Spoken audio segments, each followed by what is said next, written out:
ने पाकिस्तान में घुसकर आतंकवाद के खात्मे की मांग की।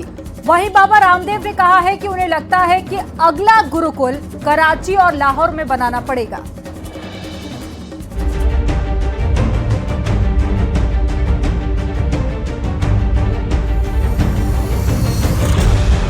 पहलगाम आतंकी हमले को लेकर बागेश्वर धाम के धीरेन्द्र शास्त्री पाकिस्तान के खिलाफ जमकर बरसे। उन्होंने केंद्र सरकार से पाकिस्तान में घुसकर आतंकवाद के खात्मे की मांग की है। पाकिस्तान के घर में घुसकर आतंकी ठिकानों को जड़ मूल से मिटाना चाहिए। भारत सरकार से हम यही कहेंगे कि आप ये जो हर बार कड़ी निंदा करते हो, ये कड़ी निंदा कब तक करोगे?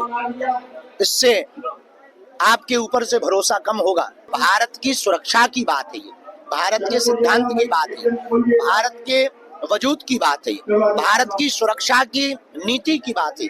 इसलिए भारत को अब घर में घुस करके आतंकवाद का खात्मा करना चाहिए। वहीं योग गुरु बाबा रामदेव ने भी पाकिस्तान पर निशाना साधा। उन्होंने कहा कि भारत के सामने पाकिस्तान 4 दिन भी खड़ा नहीं हो सकता। बाबा रामदेव ने कहा कि उन्हें लगता है कि अगला गुरुकुल कराची और लाहौर में बनाना पड़ेगा। भारत के साथ 4 दिन भी खड़ा नहीं हो सकता युद्ध के लिए। अब तो मुझे लगता है थोड़े दिनों में हमें अगला गुरुकुल एक कराची में और अगला लाहौर में बनाना पड़ेगा, और वहीं से हमारी गुरुकुलीय संस्कृति प्रारंभ हुई थी महर्षि दयानंद ने, और वहीं से ये अभियान अब वापस चलेगा। तो 3 गुरुकुल पूज्य आचार्य जी यहाँ बनाएंगे, हम अगला गुरुकुल कराची और लाहौर में बनाएंगे। एक तरफ बाबा बागेश्वर धीरेन्द्र शास्त्री ने जहां पहलगाम आतंकी हमले पर पाकिस्तान को कड़ा सबक सिखाने की बात कही है, वहीं योग गुरु बाबा रामदेव भी पाकिस्तान पर जवाबी कार्रवाई की बात कर रहे हैं। न्यूज़ 18 के लिए ब्यूरो रिपोर्ट।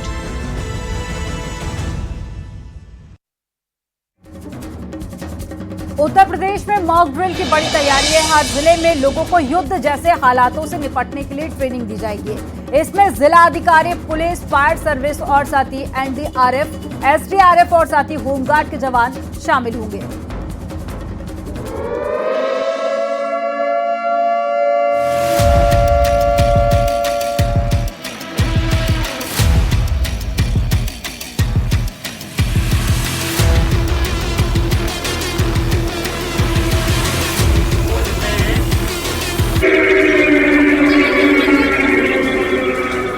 देश भर में होने वाली मॉक ड्रिल को लेकर यूपी में बड़ी तैयारी की गई है। राजधानी लखनऊ में सिविल डिफेंस के अधिकारी और कर्मचारी रिहर्सल करवा रहे हैं। ये कहा गया है केंद्रीय गृह मंत्रालय की ओर से कल पूरे देश में ये मॉक ड्रिल होनी। उत्तर प्रदेश के 19 शहरों का इस मॉक ड्रिल एक्सरसाइज में नाम है, लेकिन प्रदेश सरकार ने डिसाइड किया है कि सभी 75 जिलों में इस मॉक ड्रिल को ऑर्गेनाइज किया जाएगा। उस मॉक ड्रिल के लिए आज रिहर्सल की जा रही है। सिविल डिफेंस अपनी तमाम तैयारियों को परख रहा है कि कल जब मॉक ड्रिल की जाएगी तो सिविल डिफेंस के लोग कितने तैयार हैं। जो बॉम्ब थ्रेट को लेकर पहले यहाँ पर एक्सरसाइज हुई थी, वो भी उसका मुजाहरा किया जा रहा है। कोई घायल किया जाएगा तो उससे कैसा निपटा जाएगा। हमारे साथ यहाँ इस इलाके के एसीपी भी है जिनकी देखरेख में चल रहा है। आज ये किस चीज की रिहर्सल चल रही है? क्या मॉक ड्रिल आज हो रही है? मॉक ड्रिल जैसा कि आप सबको जानकारी है कि कल 7 तारीख को पूरे देश में होनी है। इस मॉक ड्रिल के जरिए आम जनता को अवेयर किया जाना है कि कोई अगर आपदा की स्थिति आती है या कोई आपात स्थिति आती है तो उससे आम जनता को कैसे निपटना है। गाजियाबाद में कल होने वाली मॉक ड्रिल को लेकर सिविल डिफेंस तैयार है। जिले भर के 10 स्कूलों में छात्र छात्राओं को हमले के दौरान बचाव की ट्रेनिंग दी जाएगी। मॉक ड्रिल दिन और रात दोनों समय की जाएगी। 1971 के बाद दोबारा सिविल डिफेंस ये मॉक ड्रिल कर रही है, पूरे देश में हो रही है, तो गाजियाबाद में भी हो रही है। तो हम 10 स्कूलों में बच्चों को हम ट्रेन करेंगे कि हवाई हमले के दौरान सायरन बजेगा तो आपको कैसे एक्ट करना है। गोरखपुर में मॉक ड्रिल को लेकर पहले से ही तैयारियां तेज कर दी गई हैं। सबसे पहले स्कूल में छात्रों को जागरूक किया जाएगा, फिर एक बड़ी बिल्डिंग में लोगों को निकालने की तैयारी को परखा जाएगा। सिविल डिफेंस को लेकर कल गोरखपुर में होने वाले मॉक ड्रिल को लेकर तैयारियां यहां पे भी तेज कर दी गई हैं। इमरजेंसी के लिए जो हूटर लगाए गए हैं उसकी चेकिंग की जा रही है। कल मॉक ड्रिल होगी, तब लोगों को बताया जाएगा कि इस तरीके का हूटर बचेगा इमरजेंसी के दौरान। उसी में से एक जगह ये जो हूटर लगा है वहाँ पे मैं मौजूद हूँ और अभी आपने आवाज़ को सुना। गोरखपुर में इस वक्त 5 जगहों पे इस तरीके का हूटर काम कर रहा है, जिसमें बक्सीपुर में, टाउन हॉल में, तिवारीपुर, गोरखनाथ और ये 5वां एनेक्सी भवन पे ये लगा हुआ है। 2 और लगने की प्रक्रिया में है, राजघाट और एमपी पॉलिटेक्निक। आतंकी हमला होने की सूरत में पुलिस प्रशासन किस तरह उससे निपटेगी, इसको लेकर लखीमपुर खीरी में मॉकड्रिल की गई। पुलिस और प्रशासन ने बैंक, स्कूलों में सायरन को बजवाकर सुरक्षा इंतजामों का जायजा लिया। ये स्टेट बैंक, भारतीय स्टेट बैंक है, जहां पर आप सायरन की आवाज सुन रहे होंगे। इस सायरन का मतलब ये है कि अगर एक युद्ध की स्थिति आती है तो पब्लिक को अलर्ट करने के लिए इस ऐसे सायरन के माध्यम से अवेयरनेस किया जाएगा और लोगों को सुनिश्चित किया जाएगा कि जैसे जहां पे सायरन है तो सायरन के माध्यम से पब्लिक को बताया जाएगा, या कहीं बंकर है तो बंकर के माध्यम से भी अवेयरनेस पब्लिक को किया जाएगा। मॉक ड्रिल को लेकर मेरठ में सिविल डिफेंस की बैठक हुई। नागरिकों को आपातकालीन स्थिति में सुरक्षित रहने की ट्रेनिंग दी जाएगी। अब आपको ये भी बताते हैं कि मॉक ड्रिल में कौन कौन शामिल होंगे। इसमें जिलाधिकारी, पुलिस महकमा, fire service, NSS, NDRF, SDRF, NDMA, civil defence warden, स्वयं सेवक, होमगार्ड और एनसीसी के जवान रहेंगे। अंबेडकर नगर में एनटीपीसी, सीमेंट प्लांट, चीनी मिल, रेलवे स्टेशन और जिले के बड़े अस्पतालों में मॉक ड्रिल की जाएगी। गवर्नमेंट ऑफ इंडिया की तरफ से और उत्तर प्रदेश सरकार की तरफ से भी ये निर्देशित किया गया है कि जितने भी जो सिविल डिफेंस वाले कैटेगराइज्ड डिस्ट्रिक्ट्स हैं उनमें मॉक ड्रिल करवाया जाए। उसी को दृष्टिगत रखते हुए जनपद अंबेडकर नगर में भी मॉक ड्रिल की पूरी जो है कार्य योजना तैयार कर ली गई है। इसमें जो भी वाइटल इंस्टॉलेशंस हैं उस पर मॉक ड्रिल करवाया जाए। बुलंदशहर में मॉक ड्रिल को लेकर सुरक्षा की तैयारियों का खास ध्यान दिया जा रहा है। सभी थाना, सीओ और क्षेत्रीय अधिकारियों को निर्देश दिया गया है ताकि रिहर्सल में कोई कमी न रह जाए। पाकिस्तान से तनातनी के बीच देश भर में मॉक ड्रिल कराई जाएगी, जिसके लिए प्रशासन ने कमर कस ली है। Bureau report, news 18।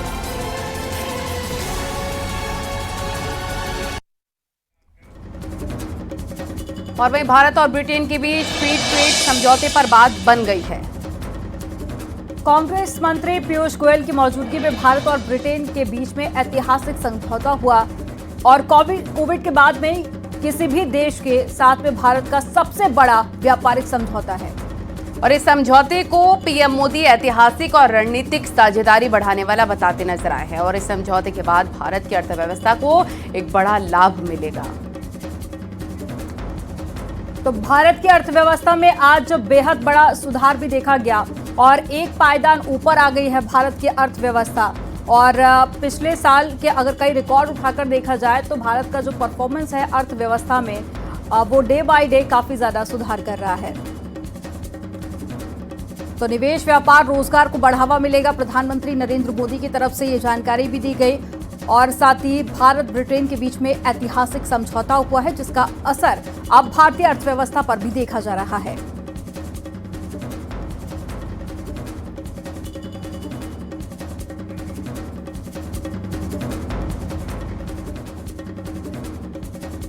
और लखनऊ में सीएम योगी की अध्यक्षता में कैबिनेट बैठक हुई। बैठक में 11 प्रस्तावों पर मोहर लगी है। यूपी में परिवहन विभाग की नई पार्किंग नीति को मंजूरी मिल गई है। यूपी वैश्विक क्षमता केंद्र नीति के प्रस्ताव को मंजूरी मिल गई है।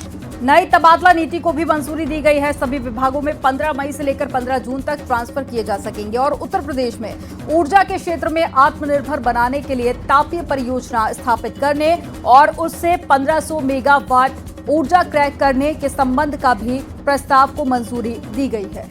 दुधवा महोत्सव कराएगी सरकार और क्या क्या योगी कैबिनेट में प्रस्ताव पास हुए हैं इसके बारे में भी हम आपको जानकारी दे रहे हैं। राज्य कर विभाग का दर्जा भी बदला है, अब व्यावसायिक से सेवारत विभाग हुआ है।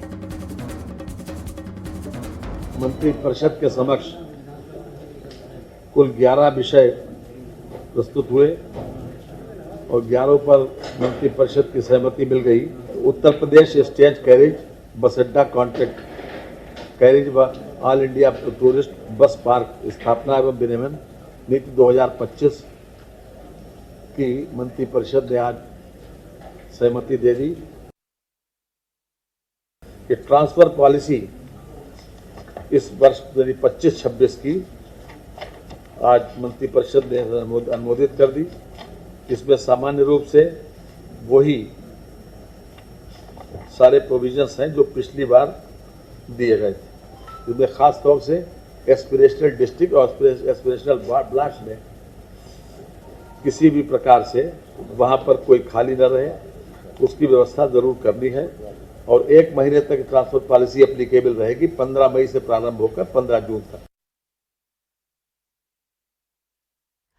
और बीजेपी सांसद साक्षी महाराज ने अखिलेश यादव पर हमला बोला है। गोबर से बने पेंट को लेकर सीएम योगी के दिए निर्देश पर अखिलेश ने तंज कसा था, जिस पर बीजेपी सांसद साक्षी महाराज ने तीखी प्रतिक्रिया दी है। वहीं बीजेपी के तमाम नेताओं ने भी अखिलेश पर पलटवार किया है।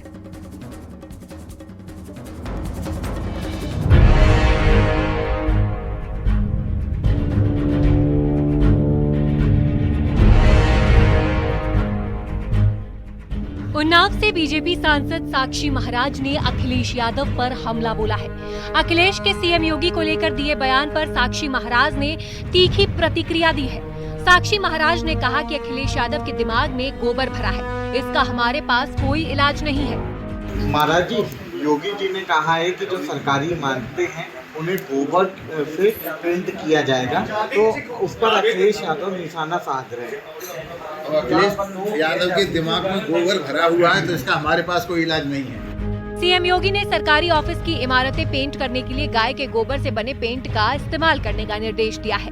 इसके बाद समाजवादी पार्टी हमलावर हो गई। अखिलेश यादव ने इसे बताया गोबरनामा, बीजेपी सरकार का नया कारनामा। वहीं बीजेपी ने भी करारा पलटवार दिया है। अखिलेश जी में और माननीय योगी आदित्यनाथ जी में दोनों के मुख्यमंत्रित्व काल में जमीन आसमान का अंतर है। अखिलेश जी जब मुख्यमंत्री थे तो उन्हें गाय की चिंता नहीं थी, उन्हें कसाई की चिंता थी। उनके समय में गाय कसाई को देखकर कांपती थी और योगी जी मुख्यमंत्री योगी आदित्यनाथ जी के समय में गाय को देखकर कसाई कांपता है। ये अंतर है दोनों सरकारों का। और जब पेंट गोबर से बन रहा है, ये वैज्ञानिक प्रमाणित है, बाजार में उपलब्ध है, लेकिन उसके बावजूद अखिलेश यादव कैसे इसको नकार करके जानबूझ करके सनातन संस्कृति पर प्रहार करने का प्रयास करते हैं, क्योंकि उनके मजहबी तुष्टिकरण की राजनीति को सुहाता है। बीजेपी का कहना है कि यदुवंशी होकर अखिलेश यादव को गाय के गोबर से बदबू आती है। अखिलेश और सीएम योगी में यही जमीन आसमान का अंतर है। वहीं एसपी के नेता भी हमलावर है।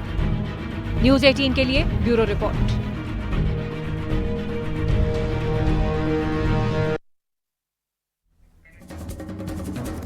साक्षी महाराज पर अखिलेश यादव ने तीखा तंज कसा है। अखिलेश यादव ने चुटीले अंदाज में कहा कि जिस दिन चाहेंगे वो बीजेपी छोड़कर सपा में आ जाएंगे। अखिलेश यादव ने तंज कसते हुए कहा कि साक्षी महाराज के दबाव में ही जातिगत जनगणना का फैसला सरकार ने लिया है।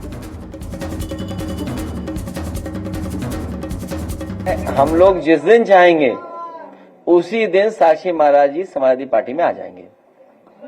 हम जिस दिन उनसे अपील करेंगे, निवेदन कर लेंगे कि यार छोड़ो उसको, अब हमारे साथ आइए, लड़ाई बड़ी है पीडीए की, जातीय जनगणना की, वो हमारे साथ खड़े दिखाई देंगे। और सच्चाई बता दो, उन्हीं के दबाव में जातीय जनगणना हुई है।